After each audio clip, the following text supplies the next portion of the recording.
as well. Without further ado, let's get the show on the road. Let's go ahead and introduce Danae, Karen, and John to the stage right now.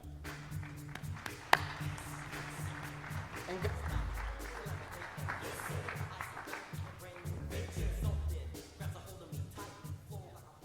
I love that song. This is for you, Mr. Oh, thank you. Hello, everyone, and thanks for being with us the last little bit here. I think we saved the best for last, for sure. No? We had a lot of good stuff today. I'm Absolutely. very excited about it. You did. All right, so last one, Collaboration Nation. We're looking at more ways that we can be working with our neighbors and partners. As I said at our opening, we've got to work together as MLSs, and I think, John, you gave me this idea. Actually, first, I want to take a second. I'm sorry. Will you please introduce yourselves? You want me to start? Yes. I'm Karen Becker, and I am currently with the Aurora Association of Realtors in Colorado, formerly with the Southeast Minnesota Realtors in Rochester, Minnesota.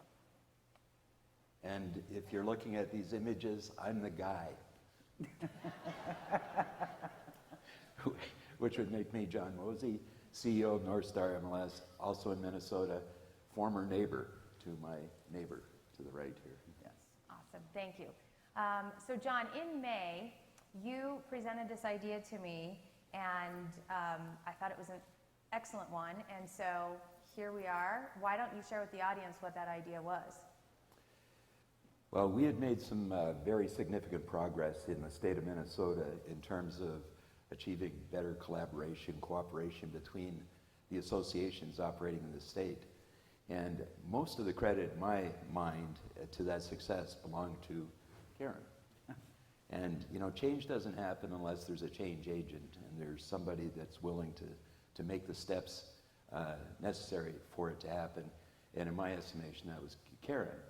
Well, at that time, my board, after we had made all of the transition steps to bring Southeast Minnesota into North Star, my board said, let's give credits where credit's due. We'd like to recognize Karen for the role she played in this. And I thought that was fantastic, and I called up to Karen's office, and I find she's left the country or the county or whatever it is. I left the whole state. It wasn't because of John. She had changed jobs, and at that time I said, well, have you left yet, or when do you leave, or can we time this so that we can actually have this handoff event? And it wasn't working out. And then in May, I was talking to Danae, and I said, you know, I couldn't get to this point of actually making this celebratory occasion happen for Karen.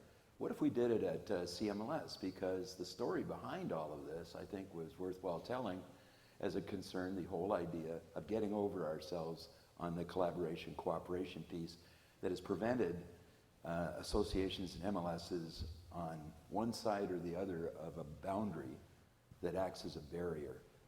And I joke with Karen is that when I first met her with her board, I drove the 70-mile distance between my office and hers, between Minneapolis, St. Paul, and Rochester, and I asked her board where the toll booth was on that highway.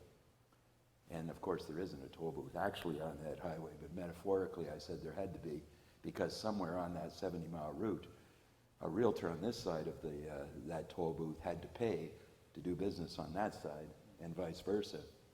And through our discussion, we came to an understanding that there were more than 500 realtors affected because of that line. And when we did the numbers, calculated what their monthly retail fees for MLS subscription were, and so on, times 12, times 500 and some odd, it worked out to be $268,000 a year. And just to put that in further perspective, that was borne by 500 agents unnecessarily. We had been working between North Star and Southeast Minnesota for over 12 years trying to make that happen. If you take 12 years times $268,000, you're into big money. That's over $3 million spent over 12 years by only a subset of our agent population, entirely unnecessarily. So if I could move this forward, What I'd like to show you is what the change actually was that occurred in our part of the world. In June of 2018, T3 did a project on behalf of our state association to illustrate essentially the John, dysfunction. Can I just clarify, when did you start working with Karen? When did you meet her? We actually started working December, November the year prior. Okay, so year before. So our state association put this project together with T3 to illustrate how many separate MLSs were operating in the state and where we overlapped. And North Star actually represented roughly 85% of all of the realtors in the state of Minnesota. And there were 12 other MLSs operating in the state, not cooperating with each other and creating that kind of circumstance where not only were the agents affected to the tune of having to pay out of pocket to do their business where in fact their business was, but it also impacted on the brokers who had to ingest information from all of those disparate MLS associations to populate their systems. Brokers would have to structure in order to put a listing into multiple different MLS systems across the state, and it was a tremendous amount of additional overhead, with the ultimate outcome being we presented ourselves as an industry to the consumer as fragmented, disorganized, didn't have our act together, couldn't serve their interest, and we trained them. I think we trained the consumer to go to all third-party sources, whether it was a Zillow or a Realtor.com or other, for that consumer to get the information they couldn't get from a realtor. And I thought that was the saddest part of this dysfunctional image of how we operated. So moving fast forward, this is what the state looks like today. There's a lot less colors on that one. Yeah, and a better color if you're a Viking fan. I love purple. And we do overlap into Wisconsin in a significant fashion, which these colors offend terribly, apparently, for green and gold, or dark or bright red for Wisconsin. But the purpose of illustration here is that we brought together several additional associations following Karen's lead, who opened up to the dialogue, the necessary dialogue that was required between the parties in order to move the ball forward. And I think one of the impetuses for that dialogue to begin was we took the posture of not wanting to take you over or merge you into our entity or to require you to change the way you do business. We offered our database and means of updating that database to any of the associations in the state and said, you can use our database, we'll all work from a common data platform. Your listings will be apparent to the realtors on my side of the line, ours will be apparent to the realtors on your side of the line, and you can keep doing whatever you've been doing separately from us, continue to operate autonomously, use your technology provider, run your rules and regs the way you like. The only thing that will change in your lives, or the lives of your agents, is where listings are entered and maintained. And that was the beginning of the conversation that changed this map. And just to give you one last look here. Oh, we got one more. That little yellow spot in terms of the jurisdiction we cover was Karen's jurisdiction. And the blue dots that are apparent all over western Wisconsin and all of Minnesota, virtually everywhere in Minnesota, is where we operated. So you can imagine how daunting it was to have all this blue surrounding us with that little tiny spot of yellow. And I know there's a lot of MLSs out here that are of similar size that we were. Do you care if I elaborate on please do. that? I was about to ask you, well, what was your perspective on all this? Absolutely, go ahead. And, You do have a role there. I'm listening. You know, and the thing of it is when we got started, and maybe I'm going too far off script, but when we got started talking about this was around the T3 summit, and I wasn't for it. I've got to be honest with you guys, I was not for it, because typically my brokers were not. They felt like we were geographically isolated more than we were close to the North Star territory. The industry word for that is unique. Unique. We were unique, yeah. But what we did was we decided, okay, if we're going to look at this question, if we're going to look at this possibility, then we need to educate ourselves. We need to educate our boards of directors. We need to educate ourselves to make that decision, because they had been elected to do just that, is make those kind of decisions. So we invested in our leadership, going to CMLS and going to the Clarity Conference, going to the NAR meetings, you know, any place where we could gather information. And then we hired a consultant, someone we knew was reputable in the business, to teach us, what does this national picture look like? Because even educating your leadership deeply, which we did, we went, entire executive committee and other directors went. So we rolled really deep everywhere we went. That was really a nightmare when you have to fix dinners or get dinners ready. But anyway, but we brought in the consultant. We said, will you talk to our boards of directors? Will you explain to them? And we brought someone we knew was not partial one way or the other, but who could explain the overall picture of what was going on in the United States and what was best for the members. So that's how we approached it. And once they made their decision and how they wanted to handle it, then we approached John. So here's this, you know, it's like David and Goliath. So here's this little bitty MLS, you know, we're going to talk to the big guy. Didn't you call me an 800-pound gorilla? Something like that. Well, you weren't 800 pounds, but, you know, but we expected to get slapped down. We expected, you know, a lot of pushback and, oh yeah, they're doing it, we're going to just take them over. We could do that. You know, that's kind of what we were prepared to hear. And then here's John. We'd love to have you. How can we help you? Change the entire thing. So he can tell me that I'm the change leader, but he and I argue about this pretty regularly. It actually was John. No, it wasn't. What? I beg to differ. I think you both get a little credit here. I laugh because John says, he's telling me the story. It's your 12-year overnight success story. 12-year overnight success story. Karen, thought that was pretty good.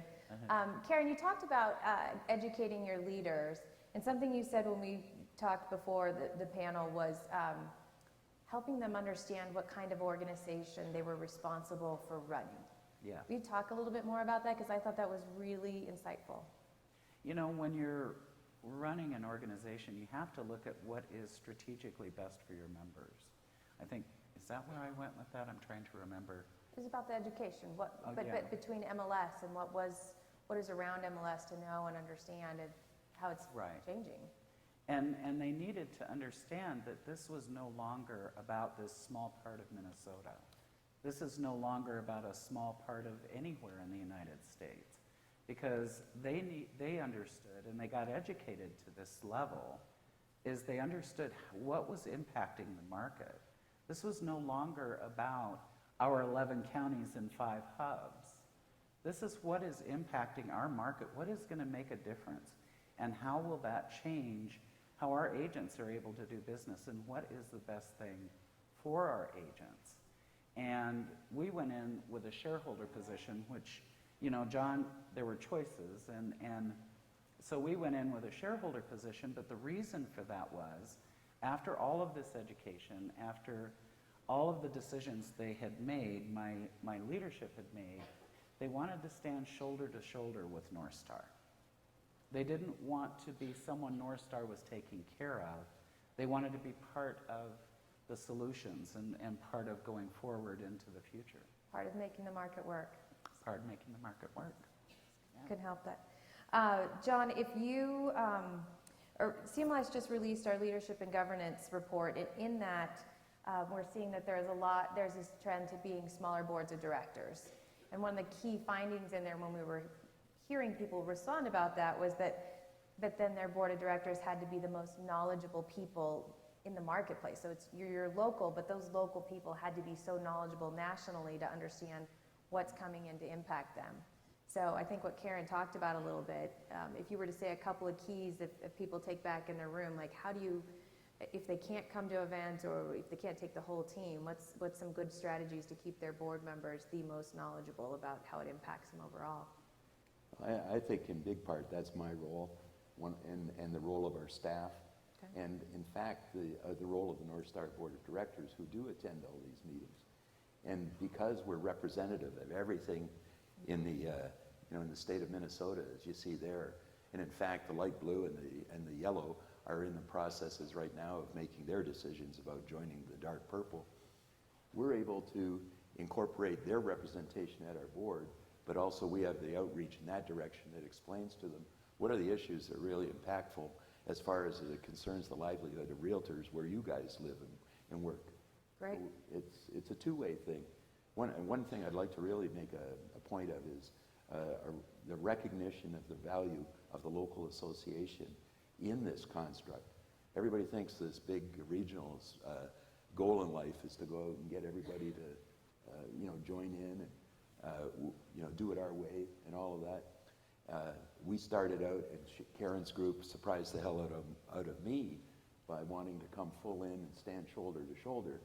But others in the state are not ready to do that, but they're really important to have that local presence because that local presence serves so much value to the realtor proposition overall. You don't want to undermine that in any way, and that's where we were. So John, if you had a few words to summarize why Karen was so effective, and then go ahead and give her this that she moved away that you couldn't give her, and a show about it. Well, I had a list of things that were requisite for this kind of conversation to occur, to be on both sides. That included being open-minded, to start with a focus on the customer, to operate in good faith, with goodwill to each other, engage in constructive dialogue, and focus also on what works. But as I mentioned to you earlier, there was somebody who had better words to describe why Karen's role in this thing. And I received this morning. John, will you advance the slide once while you do that, please? I will do that. Or twice, actually. Thank you. Go ahead. This is from Brian Rosso, who was the chair of Karen's MLS board a year ago before this all happened.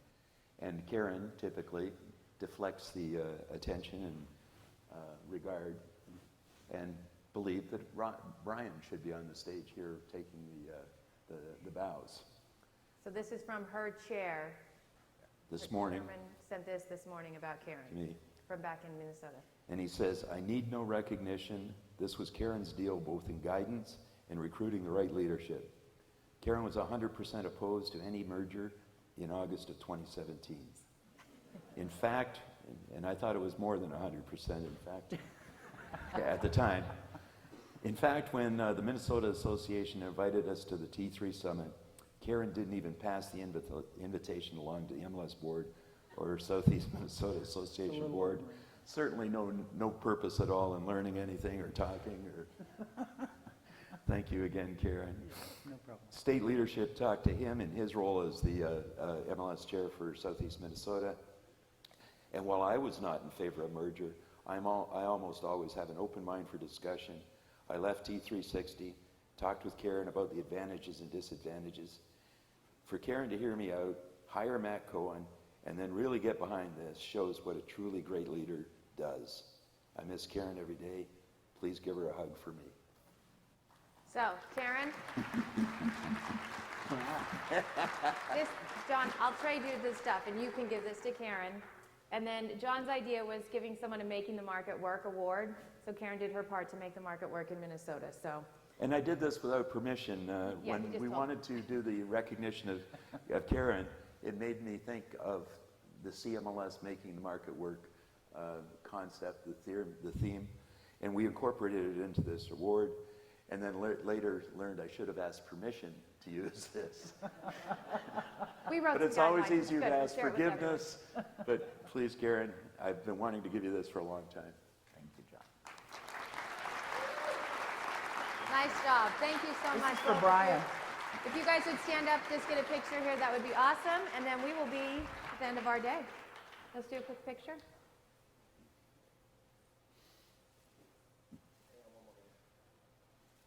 Awesome. Thanks, you too. Appreciate it. Right there.